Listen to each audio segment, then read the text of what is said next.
আলেয়া বেগম, বয়স ৮৫ ছুঁই ছুঁই। মলিন মুখে নেই কোনো হাসি। সংসারের সদস্য বলতে এই বৃদ্ধা নিজেই। স্বামীকে হারিয়েছেন মুক্তিযুদ্ধের ৩ বছর পর। এক ছেলে ও এক মেয়ে থাকলেও শেষ বয়সে তাদের সান্নিধ্য কিংবা সহযোগিতা কিছুই জোটেনি তার জীবনে। যেন অবহেলা আর নিঃসঙ্গতাই তার ভাগ্যলিপি। জীবনের এই শেষ প্রান্তে এসে দুমুঠো আহারের জন্য তাকে কাজ করতে হচ্ছে। বয়সের ভার, চোখের ঝাপসা দৃষ্টি আর শরীর জুড়ে নানা রোগশোক, তবুও থেমে থাকার সুযোগ নেই। প্রতিদিন সংগ্রাম করেই তাকে বেঁচে থাকতে হচ্ছে। আমার নাম আলেয়া বেগম, এটা কামারকাড়ি। স্বামীর নাম গাফারুল্লাহ। আল্লাহ বাবা, সুগার সেলাইতে অনেক কষ্ট হয়। আর কি করবো, পেটের দা সেলান লাগে। আচ্ছা, আমি তো একলা মানুষ। চাউল আছে কয়টা, আলু আছে কয়টা, এই আছে রান্না, তো রান্ধি বেরি নাই আমি।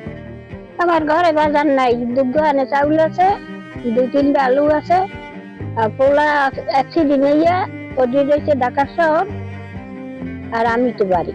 আর মাইয়া কাজ কাম করে, হেডে পাড়ায় কিছু, হ্যাঁ 2 মাস 3 মাস পর 500 টাকা দেয়। আর নাইল তো আমার এইভাবেই দিন যায়, না খাইয়াও খাওয়া লাগে আমার। এই অসহায় বৃদ্ধা বসবাস করেন নেছারাবাদ উপজেলার কামারকাঠি ইউনিয়নের 2 নং ওয়ার্ডে। কামারকাঠি গ্রামের সন্ধ্যা নদীর পাড় ঘেঁষা একটি ছোট জীর্ণ ঘরই তার একমাত্র আশ্রয়। নদী তীরবর্তী হওয়ায় বৃষ্টি ও বন্যার দিনে দুর্ভোগ যেন আরো বেড়ে যায়। মোহাম্মদ সোহাগ খান এমএলএ এই কামারি খায়, এই যে সুবিধা ছেলে চলে।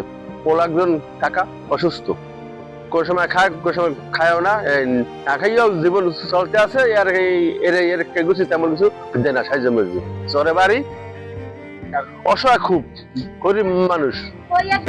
হ্যাঁ, মুরব্বী মানুষ একজন ছেলে আছে, হেতর ঠায় ঢাকা, এই অসহায়। হ্যাঁ, সুবের ছেলে আলেয়া পুরা নাগো জাল হয়, এই খুব কষ্টের ভিতরে আছে। এর ছেলে ঢাকা অসহায়, অ্যাক্সিডেন্ট অসহায় আছে। আমি জলাবাড়ি ইউনিয়নের 2 নং ওয়ার্ডের সদস্য মোহাম্মদ নুরুল আমিন খান লিটন।